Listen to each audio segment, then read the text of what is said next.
Hey everybody, welcome to Math 210, Advanced Calculus for Data Science. This lecture is the introduction lecture as well as lecture 2.1. So I'll switch slides partway through this lecture. I encourage you at any point during this lecture, if you are thinking about the problem that's on the screen, if you want to try it ahead of time before I give a solution, to pause the video and to give it a shot on scratch paper, on your tablet, whatever you're working on, or just to think about the problem and see if you know how to start it before we do it together. But before getting into any problems, I just want to give you a brief overview of the class. So this will be the introduction slides. Let's see if we can advance. So far in calculus, meaning in either Calc 1 that you came into college with or in Calc 1 here at Emory, you've developed a few different tools to answer questions about functions. So the main ingredient in calc so far has been functions, and then some questions we can ask about functions are, how quickly does the value of the function change as the input changes? Another way to say this is, what's the rate of change of this function? And the way that we answer that in Calc 1 is actually using the derivative. So question 1, the answer often involves the derivative, which is a separate function that measures the rate of change of our original function. And here in the diagram to the right, you can see the function maybe is drawn in blue, and at any given point, like that black dot around x equals maybe 0.5 or 0.4, there's some tangent line, the slope of which actually measures the rate of change of the function at that point. And this was all computed using a derivative, and we learned a lot of techniques how to compute derivatives in Calc 1. A related question, which you might not have thought about as much in Calc 1, but we'll spend a lot of time this semester learning, is how do we estimate the value of the function near a point?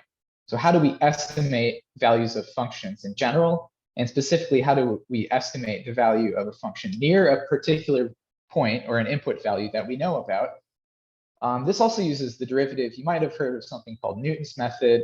Hopefully you actually studied that in Calc 1. But in any case, how do we estimate or approximate using functions and their derivatives is a key ingredient and a key technique you learned in Calc 1. At any point, if these are unfamiliar topics to you, chapter 1 in the textbook, which you can find on Canvas, has a good review of these topics, although we won't directly do them in class. These are topics you're expected to already know coming into the class. A third question that we can ask, which turns out to also involve derivatives, and we spend a lot of time on this in Calc 1 as well, is what are the maximum and minimum values of the function? What's the largest and the smallest that the output values can be, maybe over a certain range? The curve that we see pictured here looks like it extends infinitely upwards to the right and infinitely downwards to the left. So maybe the question about max and min doesn't really pertain to this function globally or overall, but for certain values, maybe just between 0 and 4, we can ask about the minimum and maximum values of the function. What's the highest and lowest that this curve travels? And it turned out that the answer to this question used derivatives, namely, the min and max values are most likely to occur where the derivative is 0. And if we test at certain other places, including the endpoints and some other places where maybe the derivative gets messed up somehow, then we can narrow our search down to just a finite list of input values, x values, and pick out the maximum and minimum over that interval. And this was called the closed interval method or the extreme value theorem in Calc 1. These are all different things that use derivatives as part of the techniques to solve these problems about single value functions. And one more thing you learned in calculus was, which at first seemed totally unrelated, was what's the area under the graph of a function?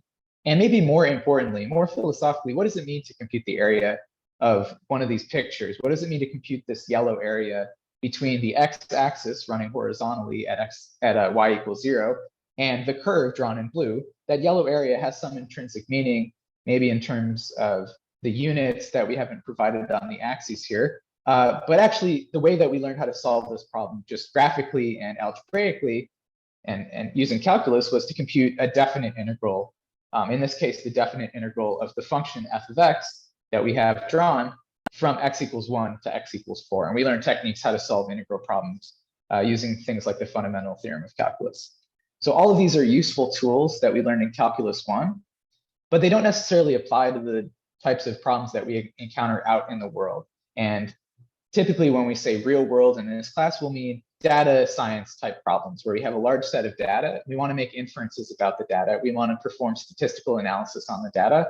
And we might not necessarily have a single function. And especially, we probably won't have a one variable function that's easy to graph like in Calc 1 that allows us to describe that data. Nevertheless, we will be able to use calculus to solve these problems. And that's one of the main missions this semester for advanced calculus and data sciences. So let's talk a little bit about data. Data usually takes the form of sort of a scattering of observations or scattering of information that we can think of as performing observations in the real world and then recording our observations numerically or mathematically. We almost certainly don't have a function that for every input value returns output values that are our data set. We often will take a sampling of data, performing observations through experiment and recording that data.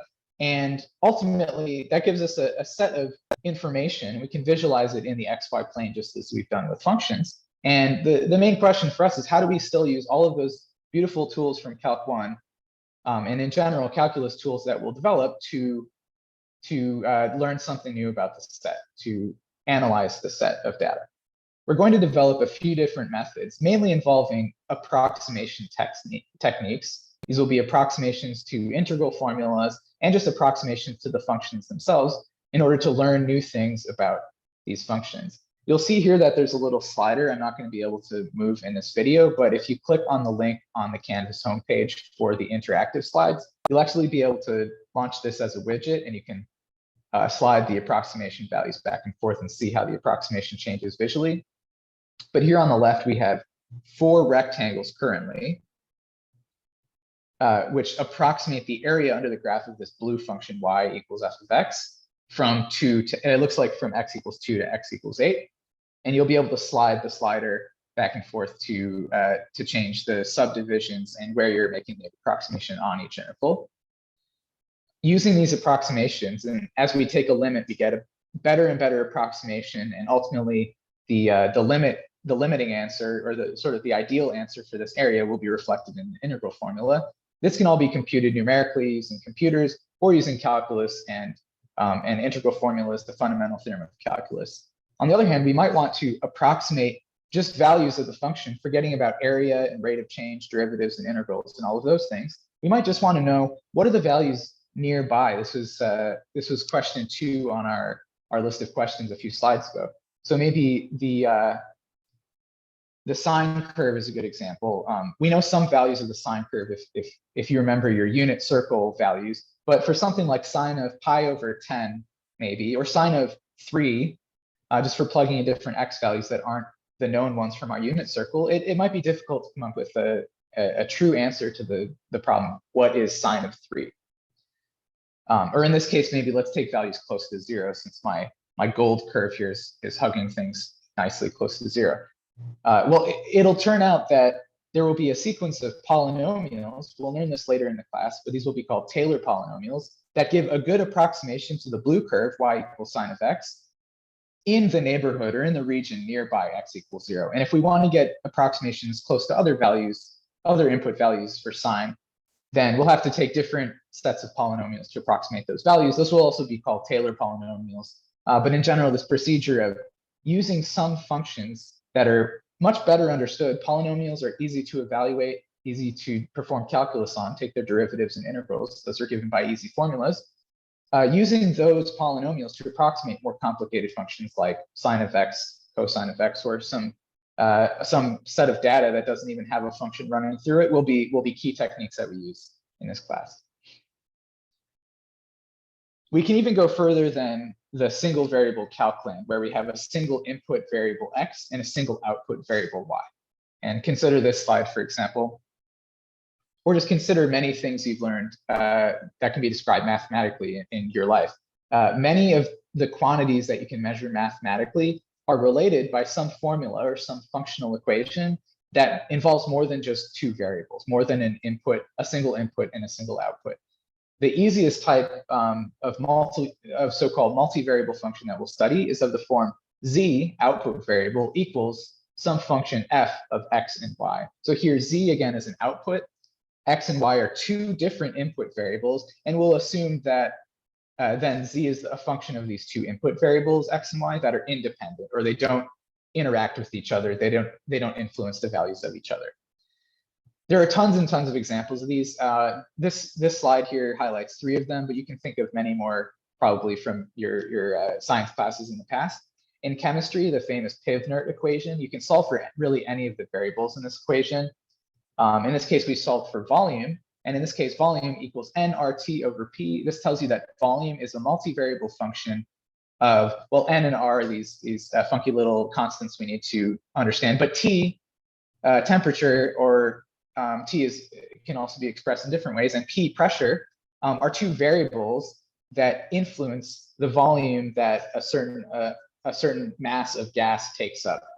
And also the mass of the gas can be variable, so we can change the number of atoms or molecules of the gas that we have in a certain region.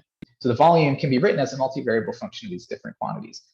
In physics, in classical mechanics, the force exerted by gravity, or the force of attraction between 2 objects with masses capital M and lowercase m, can be expressed as a multivariable function. F equals gmm over r squared. Here, g is this number called the gravitational constant, which you can just think of as some coefficient. But capital M and lowercase m are the masses of the 2 bodies that are attracting each other through gravity. And the r squared in the denominator, that's the radius squared, or the distance. You can think of this as the distance between the 2 bodies. And what this says is that the force of attraction between these 2 bodies, fixing their masses, is an inverse squared law. The further these 2 bodies are apart, the weaker the force between them, or conversely, the closer they are, the stronger that force of attraction is. However, we could also change the masses, and those give you 2 more variables to play with. So ultimately, the force of attraction through gravity is a multivariable function. Here, if g is a constant, m, and r are all variables. And finally, in economics, and also from Calc 1, hopefully this is a familiar equation, P equals some constant times e to the RT is our exponential growth or decay formula. So in economics, this describes the continuously compounded interest formula, that a principal balance of P naught, that first constant on the right side, accrues a balance of P after T time intervals, according to the equation P equals P naught times e to the RT, where R is the interest rate. Now, of course, in Calc 1, we fixed the principal amount, we fixed the interest rate, and we fixed the amount of time, but we could have let any of those vary. We could ask about the space of all possible choices of principal deposits, P naught, rates of interest, little r, and amounts of time t that we let this account run for. And that's a set of 3 different independent variables that ultimately describe the total balance after time t as a multivariable function of the other variables. So here's the real crux of the issue in this class, though. These things are nice. We can express things as functions, maybe even multivariable functions. But ultimately, life is not so nice and tidy as what has happened so far in Calc class. And the real issue is that real world data, meaning coming from observations and experimental data, does not come with some function to describe it. And in particular in this class, we have a set of data. There won't be a nice differentiable function to describe it, to take derivatives, compute rates of change, or to take integrals and compute areas and associate that to some interpretation of the data. For example, a set of data, which maybe we'll plot using input and output, or X and Y attributes, can be visualized as some scatter plot of data. So each of the points on this graph may represent, the X quantity could represent the number of the subject in some psychological experiment, and the vertical or Y-axis could represent the output of that experiment on that subject. Maybe this was the pain tolerance or the arousal when a person watched a certain type of video or something like that. So one of the first issues is, and maybe in this case, we don't have subjects that are nicely labeled 1 through 200. The first issue is this set of data might not even be representable by a function at all, because the vertical line test could be violated. So you see at certain locations, let's see if I can get my pen going, maybe here, and there's sort of some little clusters here, maybe these 2, you can see some points stacked on top of each other vertically. They have the same x input, but by definition, a function can only have one output for each input. And you see here that certain x values appear to have multiple y value outputs. So this can't even be described by a function in the ordinary sense. It doesn't pass the vertical line test. But even worse than that, we could have other problems going on with the data where there's no actual nice function that, if we did have such a function, maybe it would wind through the data like this. We could try to, catch all the points in between. You see, I'm already kind of struggling to do this.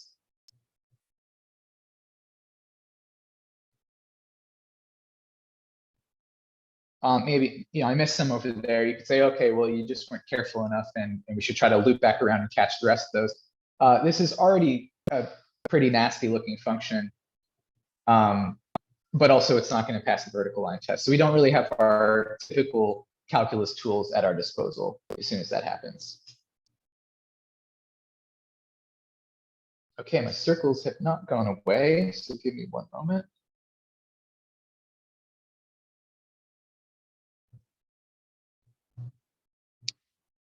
Huh, interesting.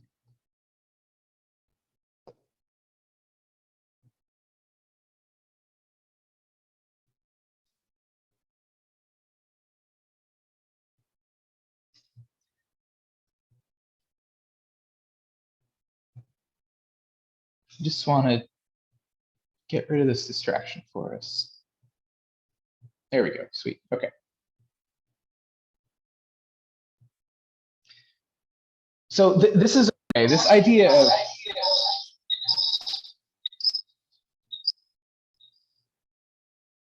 okay, thanks for being patient. This is actually my first time recording a video in a while, so let's getting back into the swing of things. So the issue on the previous slide was sometimes our data isn't represented by a function. This turns out not to be too much of an issue, or we'll learn in this class many techniques that make this okay, that give us some advantage in the problem, even if we can't have a single function that completely describes the problem, and then we can perform calculus on that function. So the main function on the last slide was that the output values y may not actually be output values of a function with input values x. They may just be somehow correlated with each other without having a strict function describing them. And if we shift our perspective on this, we can actually get a bit of traction on this problem. So it's tempting to think of everything as input values x and output values y, but instead we should think of x and y as completely independent from each other at the start of the problem, and maybe there's actually some correlation we can introduce into the problem. So x and y could be viewed as pairs in the xy plane, and we might want to model all of the possible pairs x and y just by choosing pairs x, y in the plane randomly. And given a set of data, this won't be necessarily a random selection of x and y pairs. There might actually be some interaction between the x and the y values, even if it's not by input and output dependence. But to model choosing these random values and actually understanding how random those choices actually were among all possible pairs of x and y, we can use what's called a density function, or what we'll later call a probability density function, PDF, to model how we select from this total set of pairs and come up with this set of data. And this is kind of a fancy visual that we won't really explain until later in the course, but there's some function, which in this case will be a multivariable function with x and y as its inputs, that will model the outcome of selecting pairs x and y from this process. And actually the height of the function here, really the height off of the xy plane that's sitting sort of flat on the screen here, the height here will represent some probability, some expectation, or some chance of selecting that particular value as a random sample in the xy plane. So in this case, we can add one dimension. We can add the z direction here, the height off of the plane, and allow ourselves the flexibility to treat things probabilistically, and hopefully that will give us some advantage in the problem. We'll see how that works later in the class, but I just wanted to introduce you to these ideas. Finally, I want to give you a quick overview of some things you should expect to see during this class. And these are really the learning goals, the curriculum goals for Math 210. By the end of the course, you should have seen and hopefully mastered all of the following techniques. One of the first things we'll do is apply advanced methods to evaluate integrals. Already today, we're going to start by learning some new integral techniques that you may not have seen before.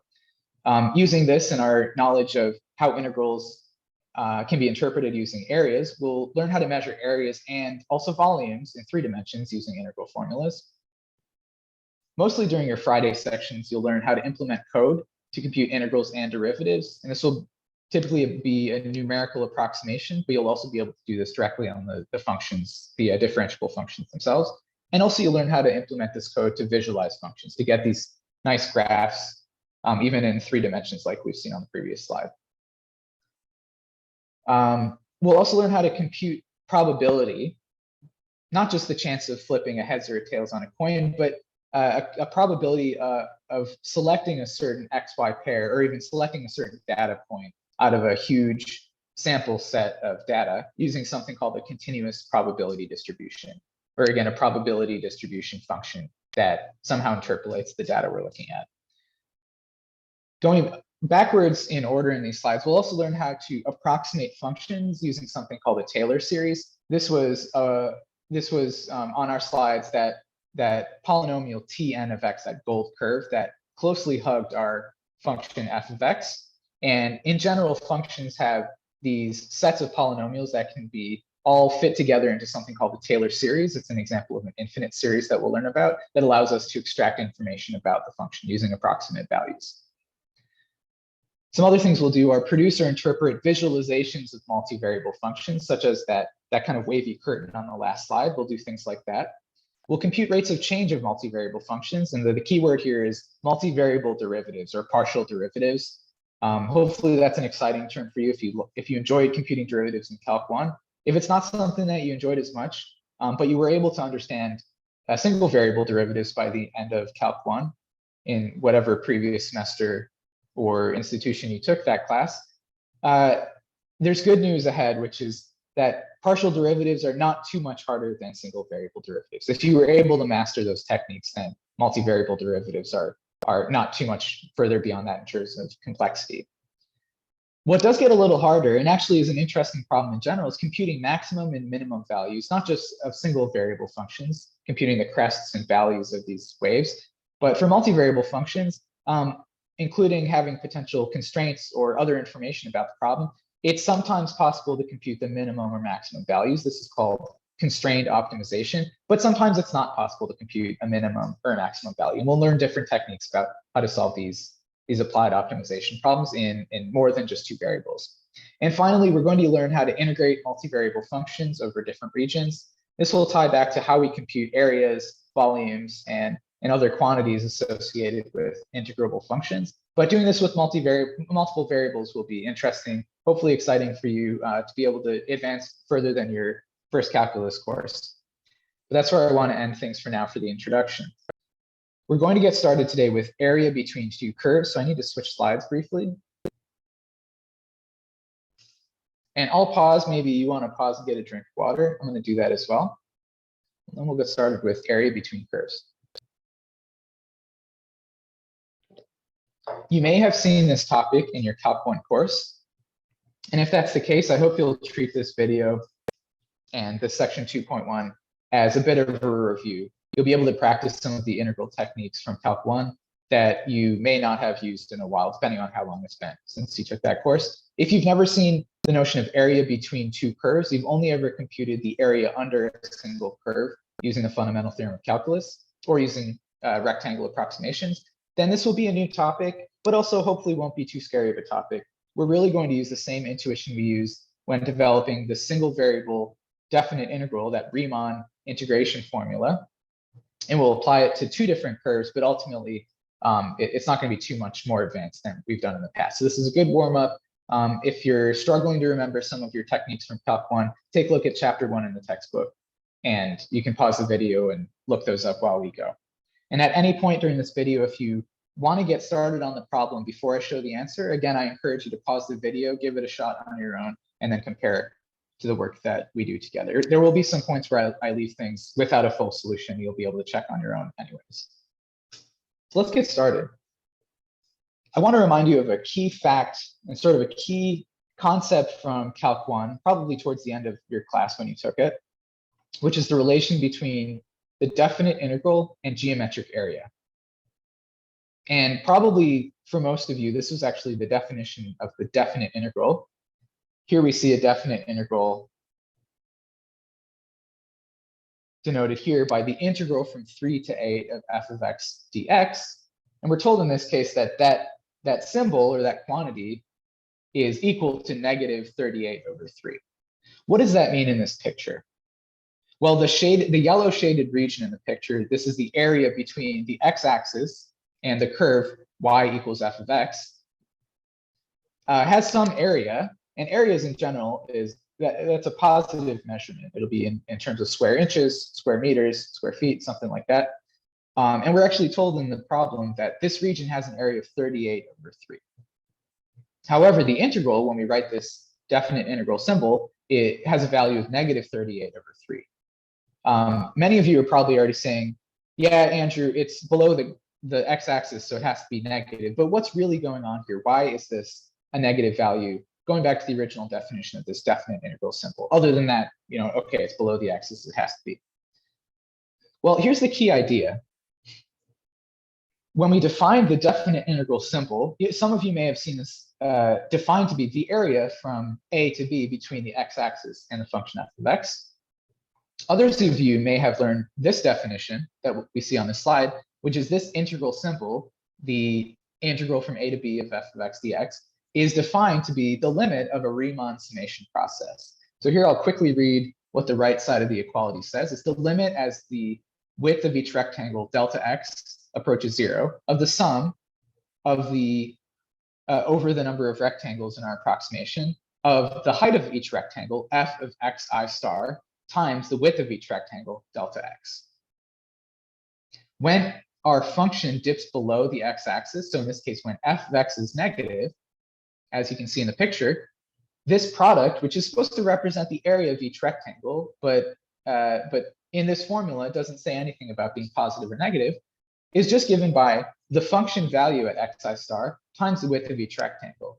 This width, delta x, will always be positive, and there's a formula you can look up in chapter 1 or remember from your calc class for delta x, but that's always going to be a positive number, which means that when f of x takes negative values, the quantity that we're computing in this integral approximation is a negative number. So each of the areas here, which are not really areas and why it's written in quotes here, is a negative number. So ultimately, when we add up a bunch of f of xi star times delta x's, when each of the f of the xi star parts are negative, when the function dips below the axis, we'll get a negative answer. And ultimately, we'll interpret this as a signed area. So I want you to hold on to that thought. And now what we're going to do is try to solve the problem that's in the title of this section 2.1, which is how do we compute the area between two graphs, not just the area under one graph or between that one graph and the x-axis. Again, you'll see there's a widget here. In the video, I won't, or in these PDF slides, I won't be able to play around with it, but you can go click on the interactive slides and mess around and change the number of subdivisions. You'll see, just as with Calc 1, where we're computing just the area under a single function, that as you increase the number of subdivisions, that's also known as the number of rectangles in our approximation, the approximation will get better and better. There will be less white space between the tips of these rectangles and the graph of f of x and g of x on the top and bottom. And therefore, the approximation will be closer to the true area between these two graphs. So the basic problem, again, is to compute the area between two functions. To get started, let's try to approximate this area using rectangles as pictured.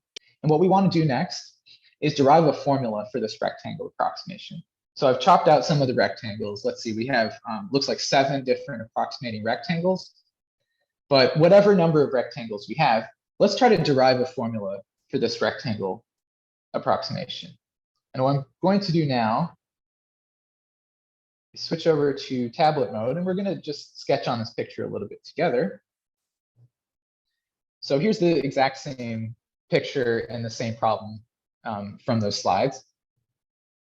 If you want, pause the video now and try to come up with each of the following quantities. Come up with an expression that represents the area of each rectangle.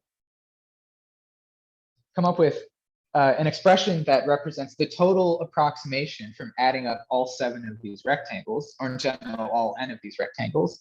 And then finally, see if you can guess what integral formula would be obtained by taking the limit of the total.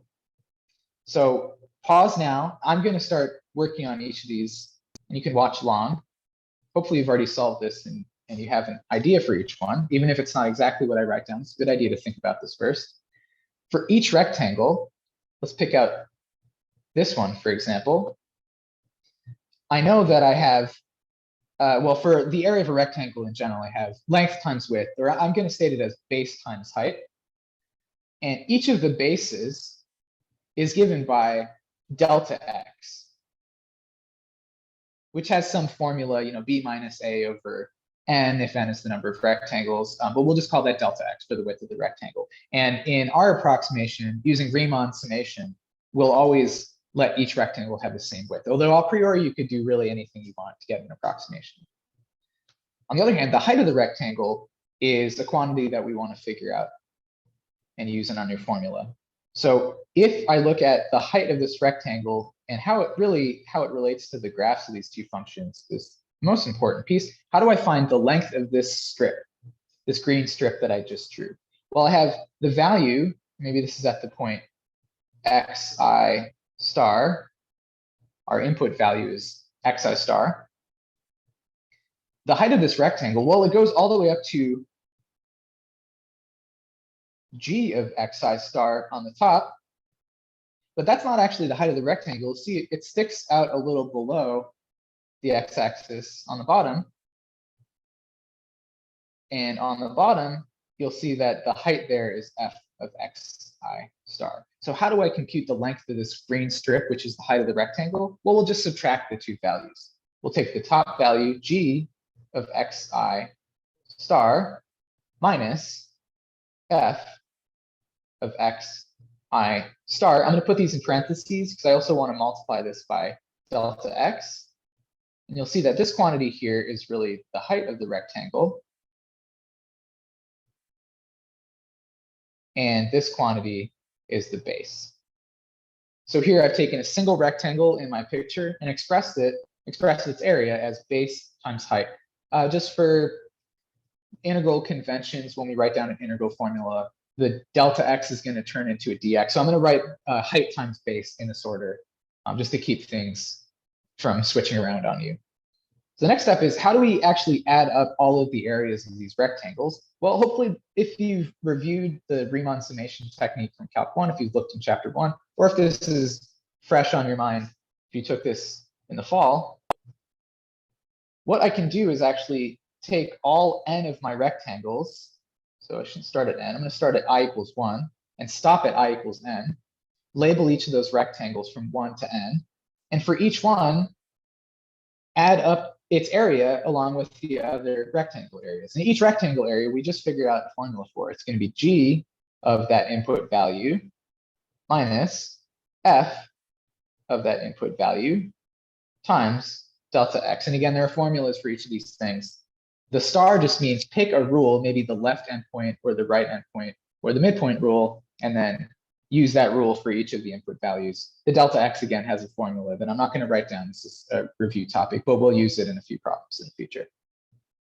It looks like in this picture, by the way, we're using the left endpoint rule. So you can try to come up with a formula for xi star for the left endpoint rule, or you can look this up in Chapter 1. So here's the real trick. Once we have a discrete summation formula, and discrete means we're adding up chunks. We're taking each integral rectangle piece by piece and adding them to the rest of the list. We can ask what happens in the limit, passing from discrete to continuous.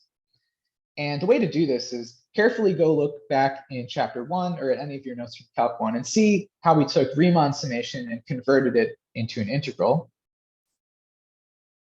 The basic way to do this is to take the number of rectangles and send that number to infinity. I'm going to write this as the textbook does, which is we're going to take the width of each rectangle and shrink it down to 0. So we'll take the limit as the width, delta x goes to 0, of the summation of however many rectangles we have. I'll just write the summation over the index I, of g of xi star minus f of xi star same formula we just had, times delta x. And when we take a limit of a summation formula like this, we should expect to get an integral. And it's going to be the integral over the range of x values that we're trying to compute areas for. So in this case, from A to B, of, in this case, the function which describes height is really a difference of our two functions, g and f. So we'll get g of x minus f of x. And then the delta x, that's the width, that sort of turns into this symbol dx. Whatever these things mean, this is something that we practiced a few times in Calc 1. We can turn a discrete formula for an integral approximation, a Riemann summation approximation, and turn it into a continuous formula known as a definite integral.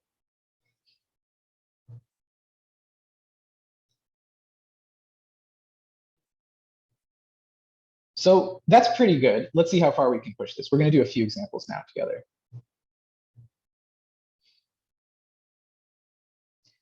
So what we just learned is that the area above some bottom function at y equals f of x and below some top function y equals g of x from x values ranging from a to b can be directly computed as a true value, as the actual value, by a definite integral, the integral from a to b of the difference g of x minus f of x dx. And this is a definite integral. We can compute this using the fundamental theorem of calculus, provided we know antiderivatives of g and f, or an antiderivative of g minus f as a single function.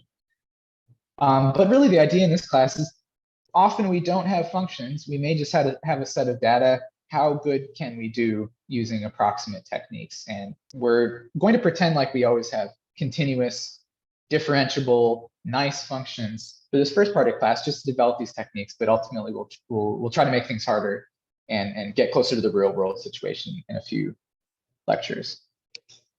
So here's an example. This is our first real computation this semester, and we can already do this together today. Suppose we want to compute the area between two curves. Here they're y equals square root of x and y equals x minus square root of x from x ranging from 6 to 12. We'll draw this together in a moment, but let's just stop and think back to the integral formula we just came up with together. In order to write down an integral formula, well, I need to know my x range, my x value range, which is 6 to 12, so that's a and b. And I need to know my region I'm trying to compute the area of is above one of the functions and below the other. Or in other words, I need to figure out what the top and bottom functions are. And in many cases, this is trickier than you might imagine. So I'm going to switch back to tablet mode. Let's see what we can come up with together. So let's suppose we want to compute the area between these two functions, and to even get started to write down an integral expression, we need to figure out which function is on top. Well, I don't know how much you remember about graphing functions from calc. The worst case scenario, if we didn't have a computer or a graphing calculator or something at our disposal, is we could plot a whole bunch of points and try to guess what's going on. I do know that square root of x looks like this. If I turn my head to the right, this would look like half of a parabola. And indeed, that's because y equals square root of x is the inverse function to y equals x squared. So this should look like a parabola tipped on its side. On the other hand, I don't know anything about x minus square root of x unless I go do my curve sketching techniques from Calc 1. That's a whole mess, and I really don't want to spend time doing that. But what I can do is maybe try to guess what's going on here. Well, plugging in x values here, I have to take a square root. 6 and 12 aren't perfect squares, but one nice thing is in between these two values, we have x equals 9. And let's see, is that the only, yeah, that's the only perfect square in between 6 and 12. So let's see what happens at x equals 9. Well, for the first function that I was able to sketch, y equals square root of 9, that's going to be 3. So my height is 3 here. How about for my other function, x minus square root of x? If I plug in x equals 9, I'll get 9 minus square root of 9 is 3. So 9 minus 3, that gives me 6. So maybe my other curve here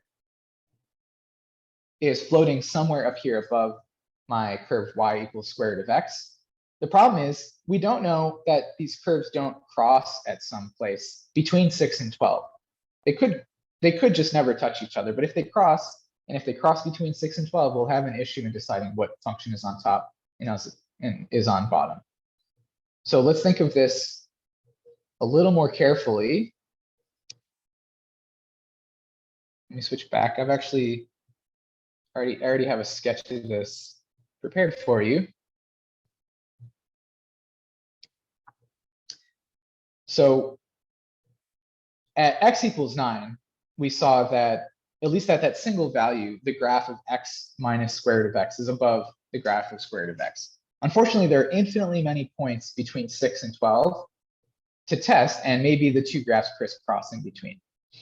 So I'm going to leave this as an exercise for you to think about. You can pause the video and try to solve this here, or you can continue with the video and come back to this at the end. This is a good warm-up problem. We'll try to discuss some of these things at the start of the first Wednesday meeting. But here's the questions I want you to think about. First of all, does the graph of y equals square root of x intersect the graph of y equals x minus square root of x anywhere else or anywhere at all between 6 and 12? We know that they don't intersect at x equals 9. They have different values, one's on top, but do they cross anywhere else? And what theorem could we use to figure out if they have to cross?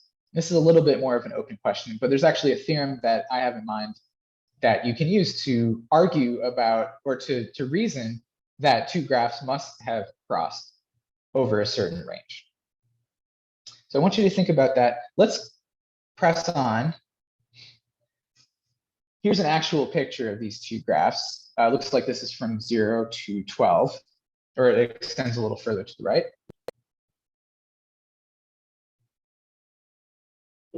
And to give you a hint about the last slide, that those two exercise questions, the first thing we can do is to plug in a test point, or we can even plug in as many test points as we want to see where f and g are in relation to each other at those certain points. On the other hand, the only places where the graphs can crisscross is where the two graphs are equal. So this is the second bullet point, setting f of x equals g of x and trying to solve for those intersection points. If the functions are continuous, by something in that exercise that you'll have to think about, those intersection points are the only places where the two graphs can exchange positions, can go from top to bottom or vice versa. So the key strategy here that we're going to use for the rest of today's lecture is when we want to write down the top and bottom functions, we first need to find where the two functions intersect, if they intersect at all on the interval of x values that we're integrating over. And secondly, once we've identified those intersection points, in between and outside of those intersection points, we want to figure out which functions are on top and on bottom, and then write down the appropriate integrals to compute area. Just like with getting your order of integration backwards, or with changing a sign inside of an integral formula from Calc 1, your answer could be off by a negative sign out front if you don't get the top and bottom function right. But it's also worse than that. We'll see in an example in a moment that sometimes these functions really do exchange positions. The top function then becomes the bottom function later. And if you don't account for that, you'll get a completely wrong answer for the area between the two curves. So let's start with a warm-up problem that we're going to work through together. I call this a warm-up problem because it's really the first one that we'll do from front to back. So the problem asks us just to set up an integral. We don't have to solve it, but let's just set up an integral that describes the area between the two curves y equals x squared and y equals 3 minus x squared. If you want to try this completely on your own, just starting from the suggestions on the last few slides without any help, then pause the video now, give this a shot, and then check back in after you're done. For those of you sticking around, or if you've already solved the problem and you just unpause to watch some more, let's work this out together. So the first question that we mentioned one slide ago is, where do these curves intersect? We want to find the places where the curves could possibly swap top and bottom between them. And I know what x squared looks like. I really am not good at graphing many graphs in general, without computer assistance at least. So I have no idea what 3 minus x squared looks like. If you're good at like completing the square and doing a bit of parabola moving around the XY plane, you might be able to figure out what that thing looks like. I do know it's a downward facing parabola since there's a minus in front of the x squared term. But other than that, I don't know really how these two parabolas look in relation to each other. So let's just numerically discover where the curves intersect. Where do two curves intersect? Well, that's where the functions are equal to each other. So I'm going to set each expression equal to the other. X squared equals 3 minus x squared. And I'm just going to solve for x. How do I solve for x? Well, I want to put all of the x stuff on one side and set the whole equation equal to 0, and then see if I can factor and determine the values where x gives me a 0 for that function. So first I'm going to subtract, I'm going to add or subtract everything on the right side over to the left side. So I'll add another x squared, and I'll have 2x squared on the left.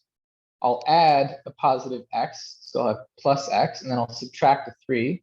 And then what's left is, well, nothing, and that's what we're aiming for. Now we have an expression completely in terms of x, set equal to 0, and it's time to break out some algebra. We're going to factor and try to determine the roots of this parabola, or rather this quadratic equation. And if you can't do this by hand, you always have the quadratic formula at your disposal. And I encourage you to practice that in this problem if you forget how the quadratic formula works. In this case, I want to factor, and I know I have a 2x. Well, I have a 2x squared, so I need to get 2x times x coming from something. That'll be set equal to 0. I also need whatever these two numbers are here to multiply to -3.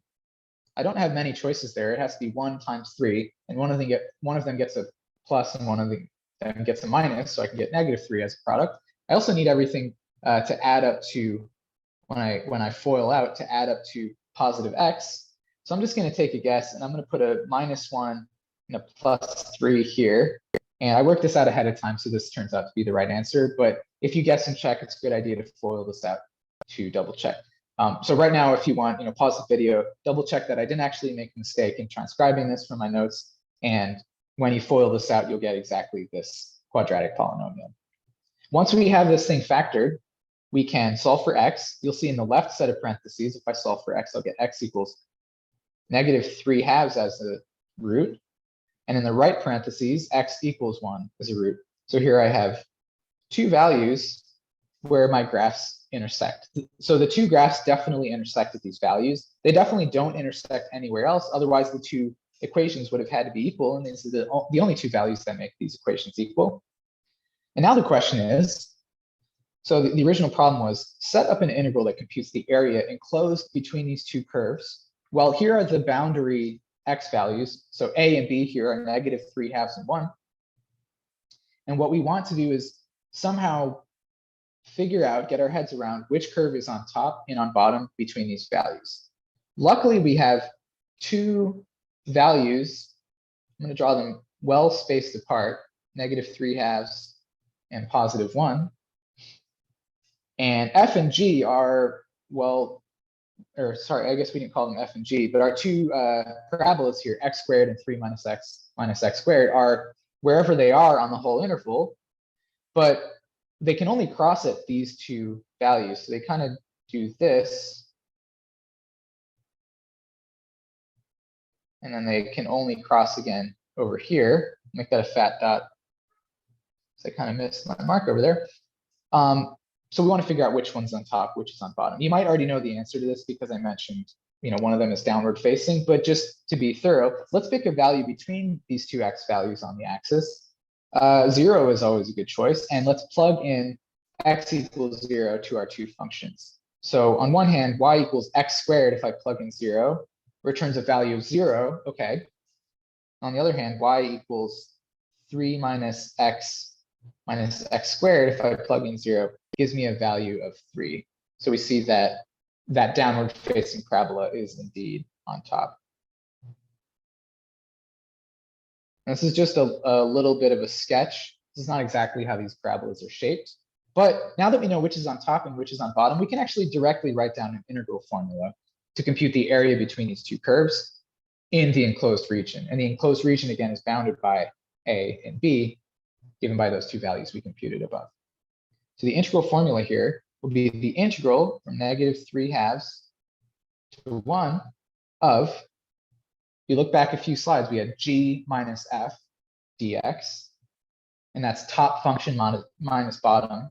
We saw that the top function here is 3 minus x squared, and the bottom function is x squared, so we'll just subtract that away, put in a dx, and this is an integral formula. And in fact, if you want, you can compute this area right now. You know how to take the integral of this polynomial expression and evaluate it at the boundary points using the fundamental theorem of calculus. So if you want to know the answer to this problem, what's the area between these two functions, you can pause the video right now and work out the rest of the area. So I'm going to switch back to slides, and let's see what else we can do. But this does have an answer. I'm going to skip the computation for now. Here's a picture. If you were to carefully graph these two parabolas, this is actually what it looks like. So my cartoon is a little bit off in terms of where the two parabolas have their peak and their valley. But in any case, we see that negative 1.5, that's negative 3/2, is one of the intersection points. And x equals 1 is the other intersection point. And this gold shaded region between the two is the area that we're after. And in order to solve for this area, we just learned that solving for the intersection points between the two graphs tells you where they can possibly crisscross and also helps you define this bounded region. And if you're able to sketch the graph or use a graphing calculator, use Wolfram Alpha or Mathematica or something, this can really be a time saver and can also, after the fact, help you just give yourself a gut check for if you found the right top function. Here I see that the downward facing parabola is indeed on top. The picture confirms this, so I'm feeling pretty good about it. And ultimately, we're able to compute an area after this is done. Here's another problem. I'll go through this problem a little bit quicker, but let's compute the area enclosed by two different graphs than the previous problem. One, f of x is x cubed minus 10x, and the other is g of x equals 3x squared. So again, if you're feeling pretty confident after that last example and you want to try this on your own, pause the video now and work through the techniques that we've seen so far. Find the area between these two curves.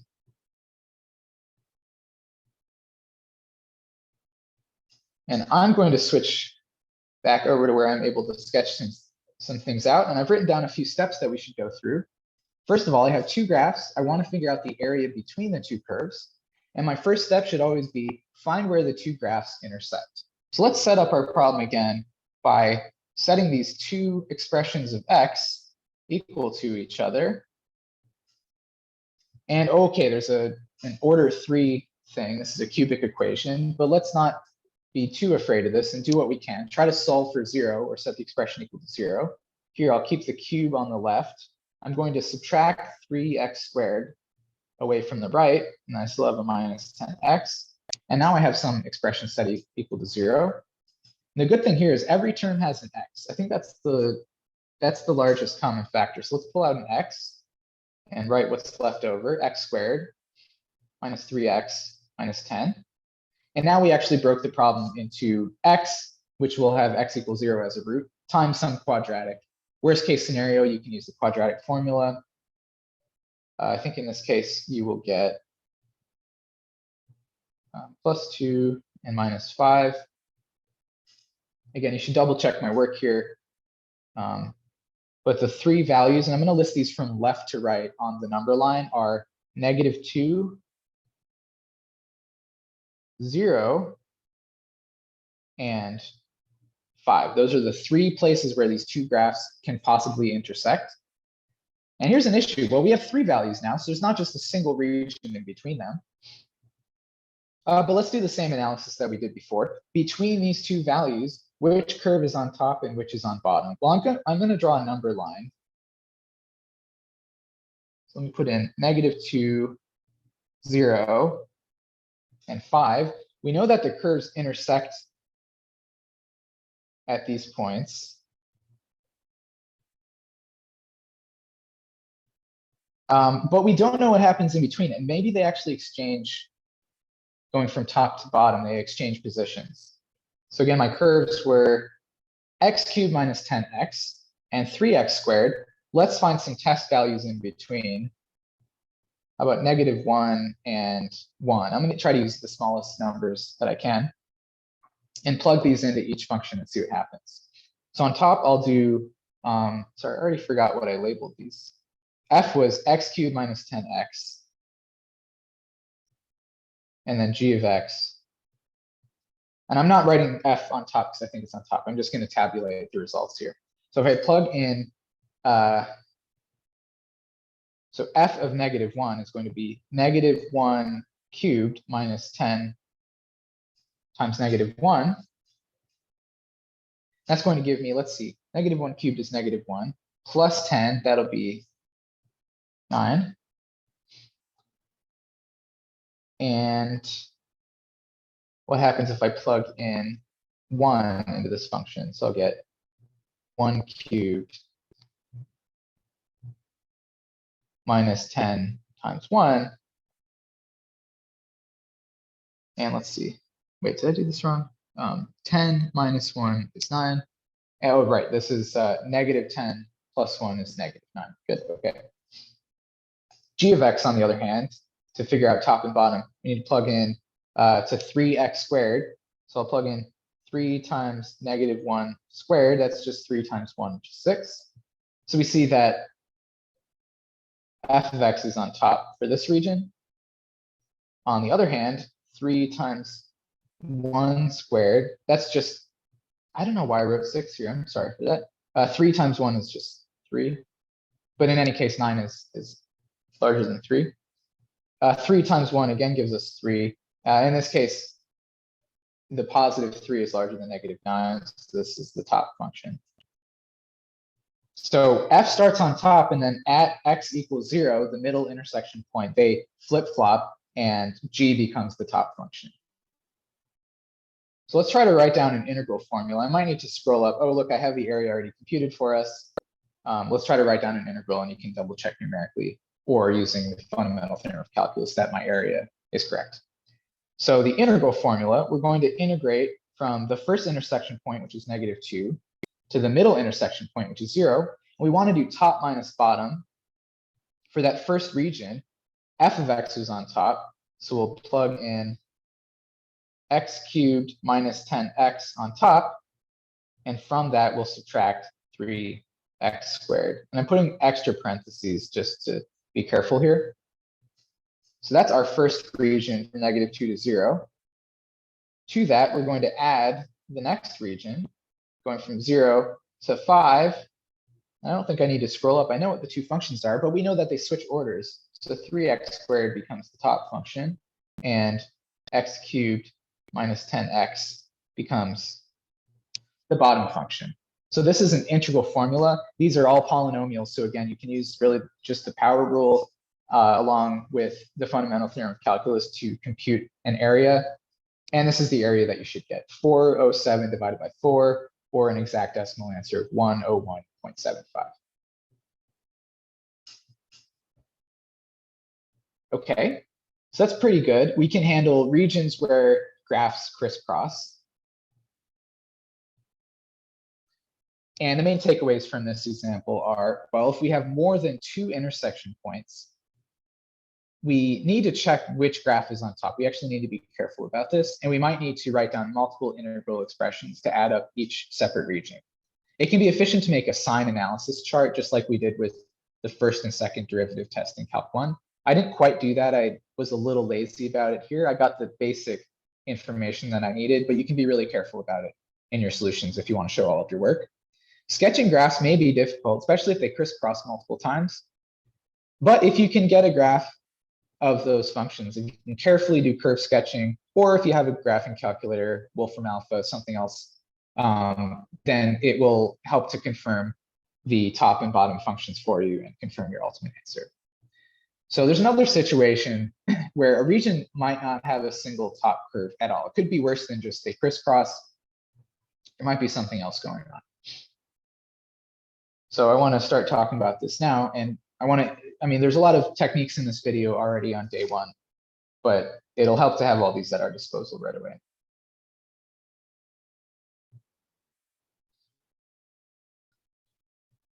So I've actually kind of sketched this out already, and let me just briefly label this diagram. So I didn't even read the problem for you. The problem is to compute the area enclosed by the curves y equals 1, y equals 16 over x, and y equals 2 times square root of x. So to do this, we should really find the intersection points and then try to sketch the region if we can, figure out top and bottom function, and then we can try to write down an integral. So first of all, y equals 1 is this horizontal line here. That's just the height equals 1. That's an easy one to draw. Next, maybe we'll do y equals 2 times square root of x. Well, the square root function, again, is this sort of parabola laid on its side. So I'm just going to, I don't care so much about scale here. But y equals 2 times square root of x. That's just a parabola. But I multiplied by 2. It doesn't change the shape. Finally, 16 over x. Well, 1 over x is that hyperbola function. There's actually 2 lobes of it, but at least in the positive axis over here, we can see that y equals 16 over x. It's just 16 times that hyperbola looking function. It's not going to change its shape, and it's going to look something like this. And you'll see that because for concavity reasons, this graph, and for really increasing and decreasing reasons, not so much concavity, those two curves have to intersect each other somewhere. You'll also see that 16 over x always decreases, and the limit at the right, the horizontal asymptote, in other words, is 0. So it has to cross below that line, y equals 1 at some point. Whereas the square root function starts at x equals 0, y equals 0, and then increases forever after that. So it has to cross the horizontal line as well. I'm going to draw things this way. It might look a little different, but this is a pretty good guess at what's going on. So we should find the coordinates of intersection. I will, let's see, did I do that here? I think I'm going to leave that for you to do, to find those coordinates of intersection. And if you want to do this without the answer being spoiled for you, then I suggest pausing the video here, finding all of the intersection points. You'll have to go backwards a bit to see my drawing again, but I'll show you another one in a moment, and find all of the points of intersection and just label them on your graph. If you're drawing this on your paper while following along with the video, then you already have it in front of you. I'm going to skip to the next slide where the answer is revealed, so pause now if you don't want to see it yet. And here's an actual sketch with the intersection points filled in. So you'll end up determining that the place where the square root graph crosses the horizontal line is at x equals 1/4, so that's 0.25 in this picture. The two curves that aren't the line intersect each other at x equals 4. And that's the only place they intersect. And finally, the downward sloping hyperbola 16 over x intersects the horizontal line at x equals 16. Hopefully each of these was not too hard to determine individually, but I think seeing them all together the first time might be a little challenging. So we can actually solve this problem now using the techniques we've learned so far in this video. Because in each of the two regions, if we break this up into a left piece and a right piece, each of the regions has a top function and a bottom function, although the functions themselves change around in each region. So first of all, this first region drawn in gray stretches from x equals 0.25 or x equals 1/4 to x equals 4. The top function is that square root graph, 2 square root of x. The bottom function is y equals 1. So ultimately, we can write down an integral expression just for the gray region. To that, we can add another integral expression for the gold region, which goes from x equals 4 to x equals 16. The top graph is 16 over x, and the bottom graph, again, is y equals 1. So you can write down a separate integral expression. You can compute the areas in each expression, and you'll come up with a numerical answer. On the other hand, if we change our perspective a little bit, we can get a faster way of computing this. And the real trick here is, what if we use rectangles that are not vertically oriented? So let's stretch our rectangles from left to right to capture this idea that there's instead of a top and a bottom function that are changing over time, we really just have a single leftmost function, the square root graph, and a single rightmost function, the hyperbola, 16 over x. So you'll notice that over this entire region, every rectangle stretches from left graph to right graph without any interruption in the middle. So rather than a base and a height, we can think of this as a vertical base that will be determined in terms of y, and then a horizontal height. We sort of lay the rectangles on their sides, and that will be determined by the difference between the two graphs, or the distance between the two graphs. It'll be a difference in a formula. And as we take a limit as the base of each rectangle goes to 0, we'll actually get an exact formula. Let's try to derive a formula just like we did before for the area between two graphs vertically, but now with our rectangles laid on their sides.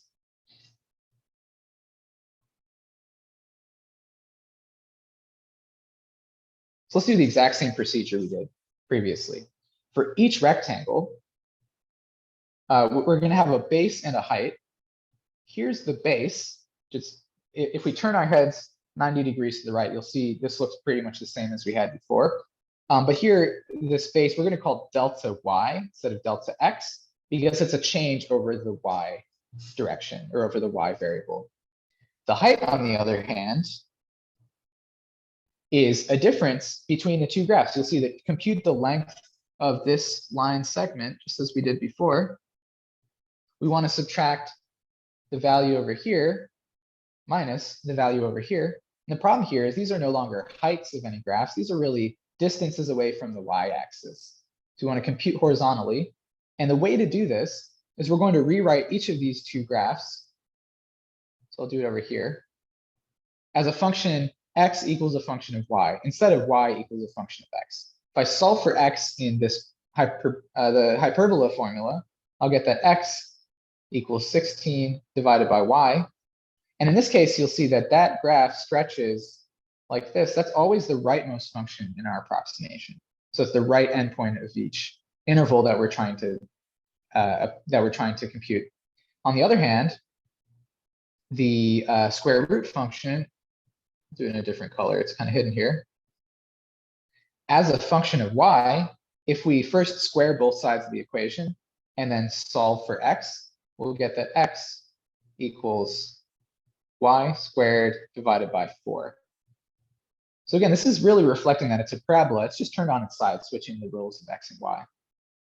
So now we can write down an expression for the area of each rectangle. So the area is going to be base times height. I'm going to write it as height times base like we did before. And the height is given by, let's take the difference between, we're going to take right minus left. We tilted our heads, it would be top minus bottom, which is 16 over yi star, whatever test value we plug in, minus yi star squared over 4 times delta y. So if this seems like it came out of nowhere, I encourage you to pause and just carefully look through each part of this formula for the area of a single rectangle and see where it comes from on the graph. Maybe pick this largest rectangle to work with and to try to visualize. Next, let's write down an expression that adds up all of the rectangle areas together. So we're going to take an approximation using n rectangles from I equals 1 to n of, it's just going to be the same formula. The area of each rectangle is 16 over yi star minus yi star, that thing squared, over 4 times delta y. This is the sum of the areas. Again, this is the height times the base. And we'll add up each of those areas together. What happens when we take an integral? This is the fun part. When we take the limit, I'm not going to rewrite the limit expression just for the sake of time. But if we want to add things up continuously, we'll take a definite integral from a to b, whatever our bounds are on the y values. And then we're just going to plug in the two functions that show up here and replace the delta y with the dy. So here I have 16 divided by y minus y squared over 4 times dy. And that's an integral formula for this problem, but the procedure is exactly the same no matter which problem you're working on. If we go back to the slides, let me show you what I mean.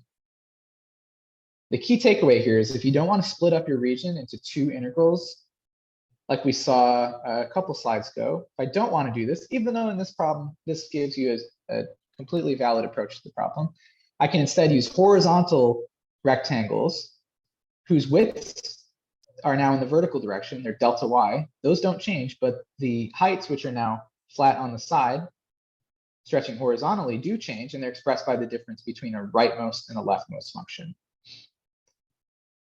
And I don't like the notation too much on the slide, but let me just say what this means. If I solve for x in each functional equation, I'll get x equals some function of y. Here it's really the inverse to that original function f, and x equals g inverse of y. I just have x equals some function of y 2 different times. And if I want to compute the area in between these two functions, where g is the rightmost and f is the leftmost, from y value stretching from a to b, then I can compute these using the definite integral, the integral from a to b of g expression minus f expression times dy. I'm purposely not saying something inverse because I think it just adds a layer of complexity that we don't need right now. The point is you can solve for the other variable, x in this case, and get some expression as a function of y, and those are the things you'll plug in. So the strategy here is sometimes you can break things up and it works out. Sometimes that might be a huge nightmare. You might have to split it up into a whole bunch of parts, but if you can just change your perspective, literally rotate your head by 90 degrees and see the problem a different way, you can use a different method to solve this. And if you run into a problem with either of these methods, it's a good idea to keep both in mind because the other one might provide a route to success in the given problem. I want to summarize this discussion with a few questions for you to think about going into the first live meeting that we'll have this week. First, what is the geometric significance of this expression f of x minus g of x in the formula that we developed for the area between two curves? Second, how do we determine which curve is the top of a region and which curve is on the bottom? And if you can, describe some of the difficulties that you saw in this video or that you envision happening in future problems when we try to determine which curve is on top or on bottom. Third, how do we use the boundaries describing a region, such as y equals g of x, y equals f of x, in a dy integral rather than a dx integral to compute geometric areas? And lastly, when setting up a dy integral, how can we visually identify which graph's functions will be subtracted from which, such as in the previous formula, we had g inverse of y minus minus f inverse of y. How do we know which function went first before the minus sign and which went second? There are two practice problems that I'm not going to say anything about. You can find these slides on Canvas and look at these for a little longer. Here's one of them. And here's the second problem. We will talk about both of these problems during our active learning session during the first live meeting of the semester soon. So thank you for tuning in. I look forward to meeting you all soon and having our first live session together. And that's it for today.